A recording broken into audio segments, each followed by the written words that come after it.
to go to Mass. It's not fair to deny God what is due to him. And so in the end, this is where prayer is. This is why St. Augustine says, if you don't pray, you're not going to be saved, because you're not fulfilling just the elementary aspects of justice if you're not praying at least 15 minutes a day. This is one of the reasons why Our Lady said, say the rosary every day.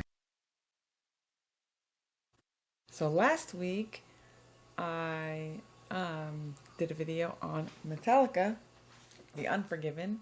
So this week, I'm going to talk about a song called Forgiven by Alanis Morissette. And you're probably thinking, oh great, this is going to be like the opposite song. No, it's not. Actually, I don't think this song has anything to do with forgiveness, really. But, yeah. This song is about the failing of Catholic schools and the church to properly catechize, and what happens when that happens and people do not know their faith, then how that leads to heresy, which is, you know, one of those words that we love so much. So stay tuned, because we're going to talk about heresy. All right. That's the overview of the song.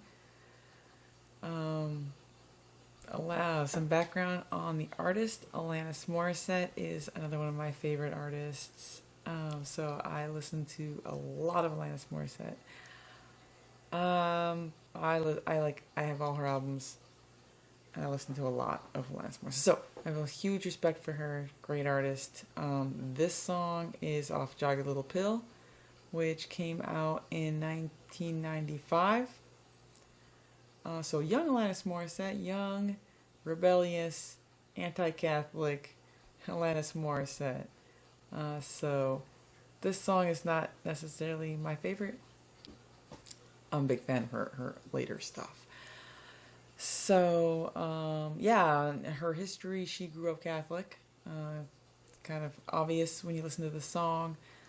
She went to Catholic school up through 8th grade, and her music is very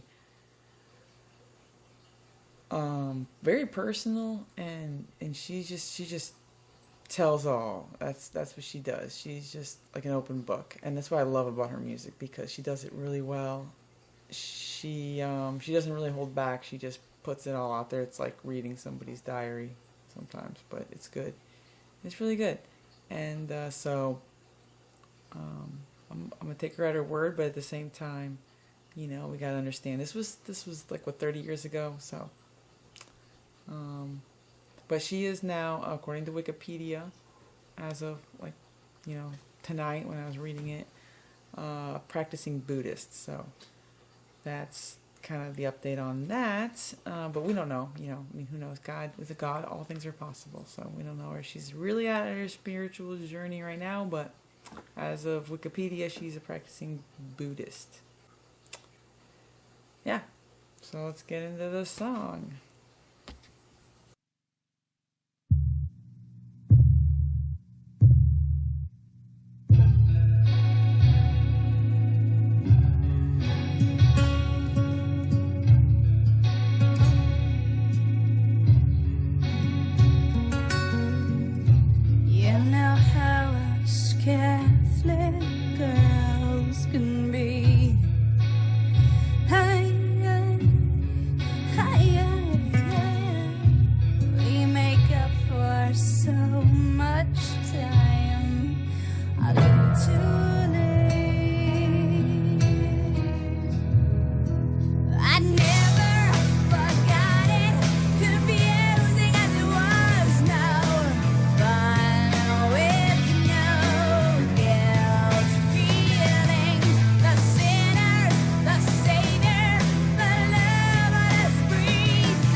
So it starts right out establishing that this is about being Catholic, calling all Catholic girls to, kind of relate, which is dangerous given the content here.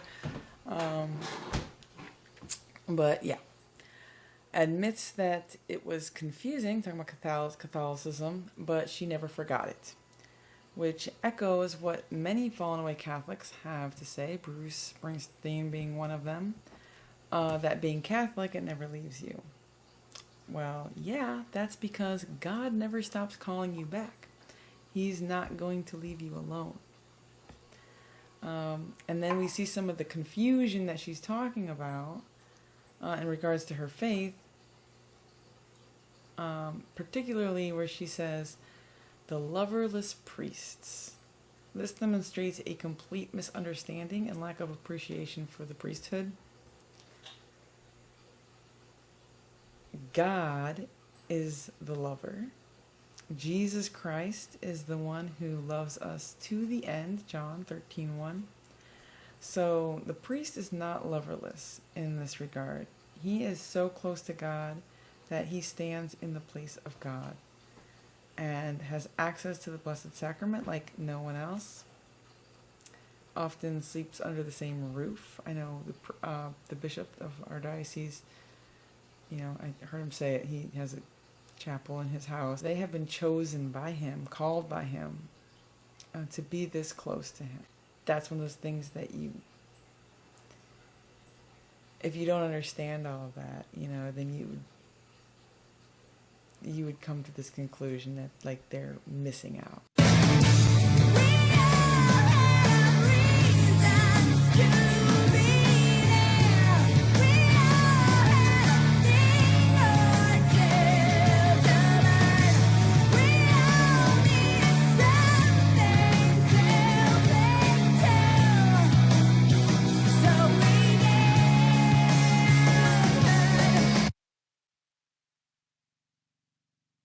So this seems to be like an answer to a question that no one is asking, but it's Jesus who asks us this question. Whenever we come to him in the Mass or in prayer, he asks us, what do you want from me? Why are you here? And we have to have an answer to that question. He asks us this just like he did his first disciples in John 1:38. Jesus turned and saw them falling and said to them, what do you seek? And they said to him, Rabbi, which means teacher. Where are you staying? It's uncanny how these 3 lines in the chorus, 4 lines I guess, parallel this one gospel verse. Okay, so I'm going to lay it out. Jesus says to them, what do you seek? And this is the question that Alanis seems to be pondering when she states, we had our reasons. She's trying to come up with that rationale for why she's there, right? And then they said to him, Rabbi. So they had a thing or two to learn, right? That's why they were there, right? Just like Alanis. They were there to learn something from him. He's a teacher. Finally, they ask him, where are you staying? Then if you read on in the next verse, he says, he said to them, come and see, and they came and saw where he was staying, and they stayed with him that day. So that's the disciples being a little bit clingy, right? So, and she says, we all needed something to cling to. So we did. We all do need something to cling to. God made us this way so that we would cling to him. That's exactly why when we choose not to cling to him, we will find anything else to cling to. We are like a cooked piece of spaghetti. Like we are going to cling to something. So we need to cling to Jesus, because otherwise, it's not going to be good. I sang hallelujah in the choir. Hallelujah, hallelujah, hallelujah. I confess my darkest deeds to an envious man. My brothers, they never went blind for what they did, but I may as well have been the name of the Father, the skeptic and the Son. I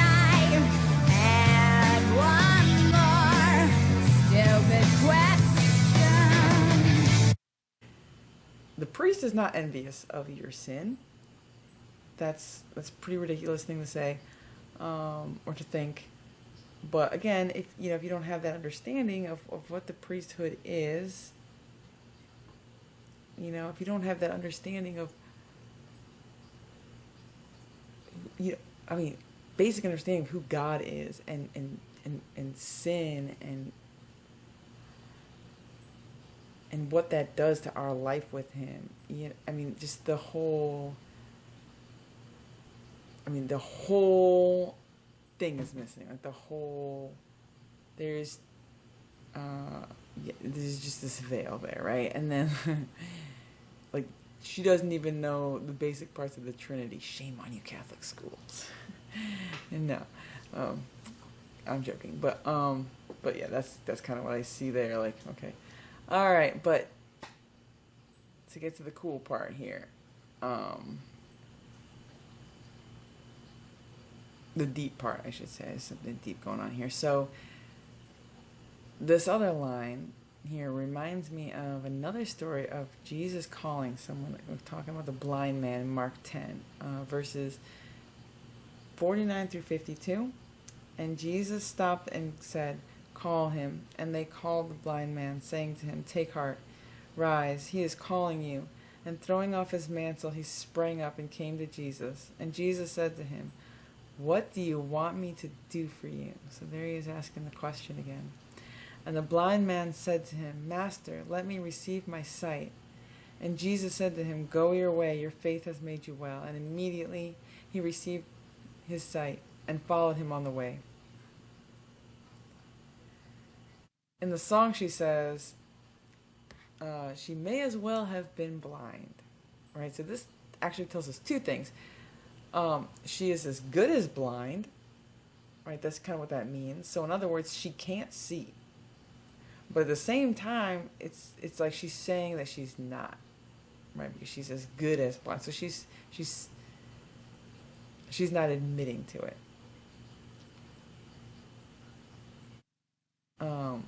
She's not acknowledging her blindness because she says she may as well not. She may as well, like, saying that she's. So Jesus isn't going to be able to help her until she says to him, "Master, I want to see." This is the first step. The first step is to admit you have a problem, right? Her problem is that she can't see. She is in the dark. Because of this lack of understanding, this lack of knowledge that she has going on there.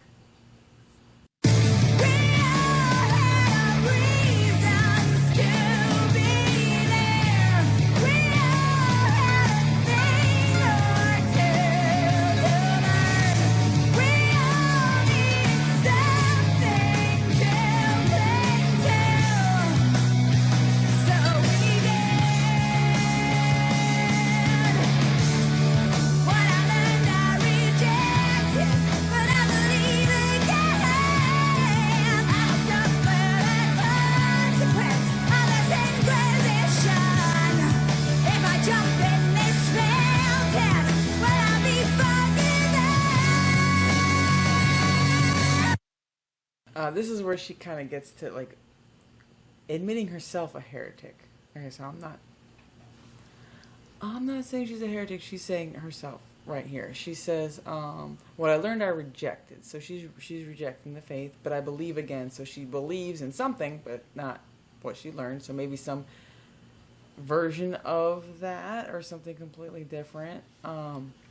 I will suffer the consequence of this Inquisition. So there's kind of a double-edged sword here, right? Because the Inquisition is this historical event from, like, medieval times. The church was involved in, and it's one of these things that there's a lot of exaggeration and misinformation, another word we all love. But there's a lot of myths and misinformation and bold-faced lies that have come out of this event on purpose to make the Catholic Church look really bad, to convince people that the Catholic Church is like somehow invalid. But it's another one of those things where if you know your faith, if you know the history surrounding this, then you'd be able to navigate that pretty easily, because you would say, okay, well, number one, Jesus told us, there was that the wheat was going to be, the weeds would be growing in with the wheat, so we know that there's going to be, wicked people in the church, and that doesn't mean that it's invalid, right? That was going to happen, and then also, just to be able to kind of sift through some of the falsehoods that but anyway, she throws that in there as kind of like a jab at the Catholic Church, I think. But at the same time, she says, I will suffer the consequences of the Inquisition. This Inquisition was brought about,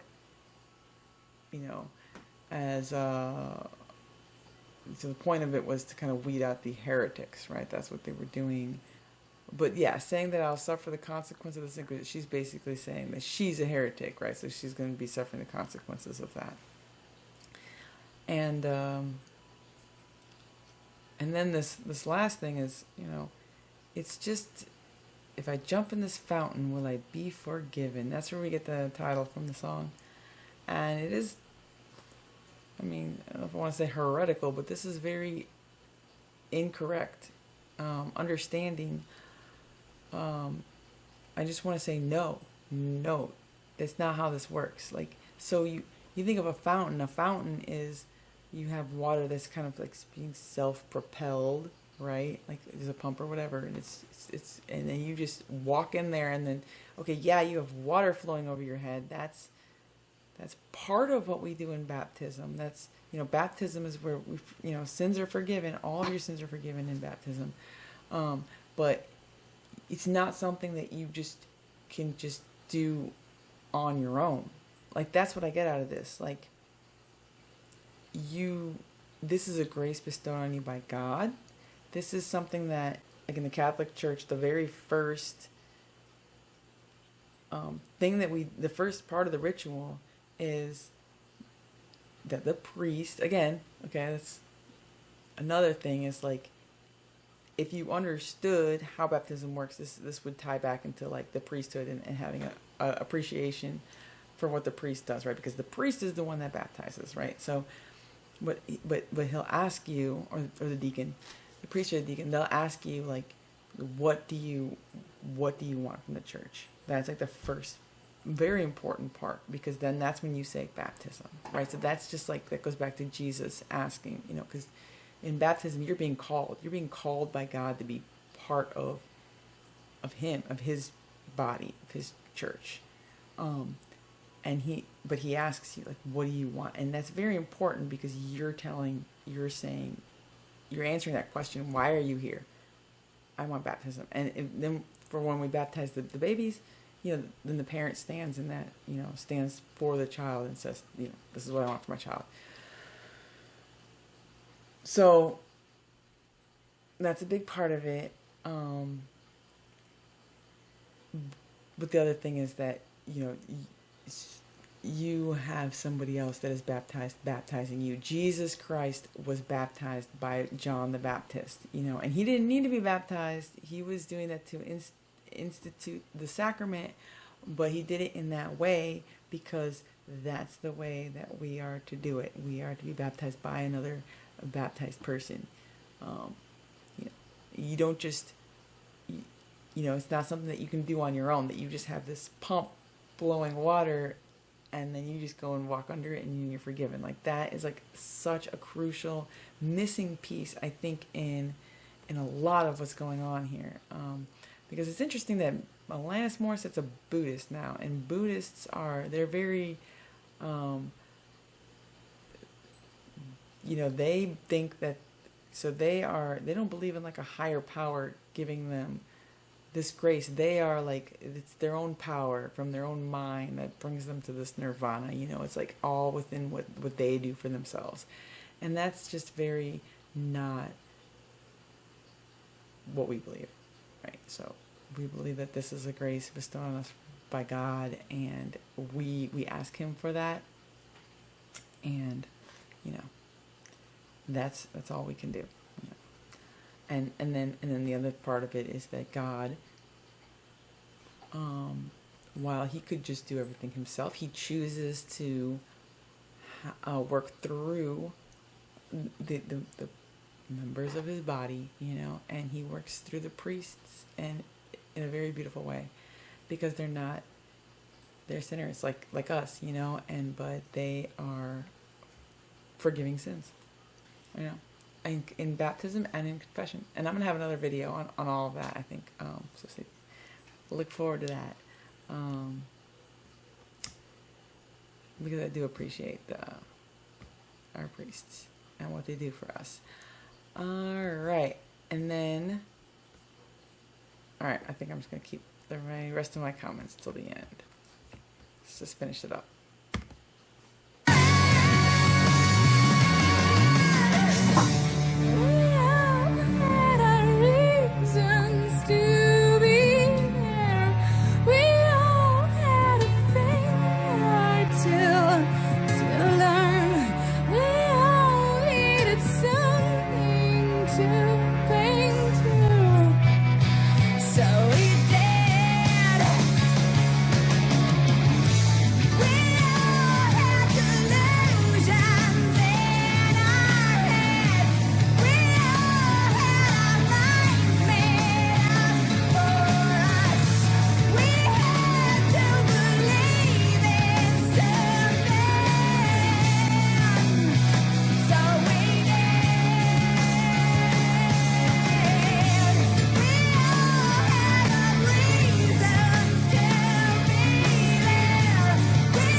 So my final thoughts are, I think what we can learn from this song is, kind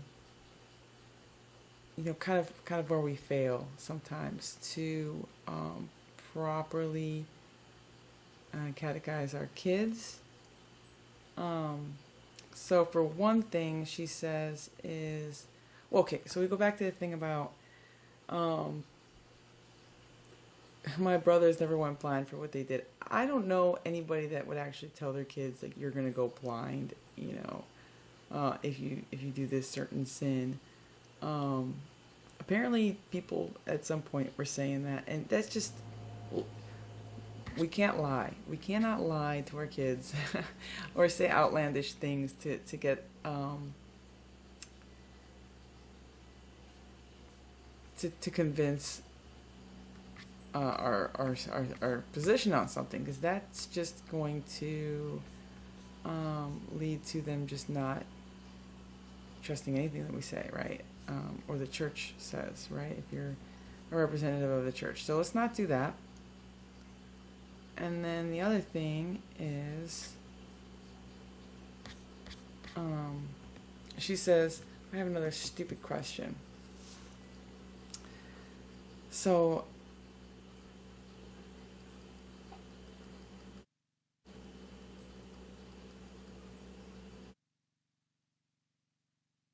many young people leave the faith simply because their questions weren't answered. And I think that might be true here. Because a lot of times, if you don't have the answer, we're kind of have a tendency to just shut somebody down, for asking the question, especially for kids. You just tell them, you just got to have faith. Like you hear that all the time. People that leave the church, I had questions and I was just told, well, just have faith, and that's just not good enough. That's just not good enough. Or to get mad at them for asking the question. What we should do is, and I'm not an expert on this, this is just what I've picked up, okay? I'm not saying that I did this perfectly. But we should be acknowledging that their question is a question. It's a good question. And that reassuring them that it's okay, to have a question, to have doubt, and then encourage them to seek the truth. And then don't be scared, because the truth is the truth, and if they seek it, they will find it. That's what Jesus says. If you seek, you will find. So if you don't have it's good to just know the faith so that you can answer the questions. But if you don't have the question, don't have the answer. Don't be scared to just let the kid encourage them to seek the answer. Maybe talk to a priest or somebody that would have the good answer, or if not, just maybe explore that, and then don't be scared, because if they, like I said, they seek the truth, then they will find it. But they need to not just be shut down, because that's going to be like, okay, well, this is all baloney. That's kind of the way I see it, and what I think is probably happening here, just based on what's in the lyrics.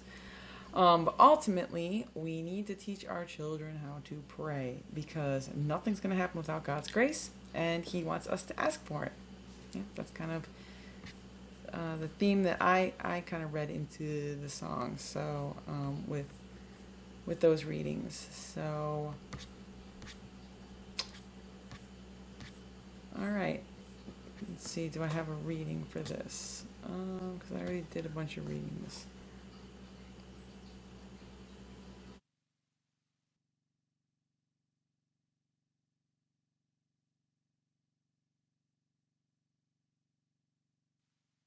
Alright, so stay watching the videos. This is the last one for the month of October. So the next week will be, we're into November. So for November, I am going to be doing videos every week on songs about the dead. Songs about,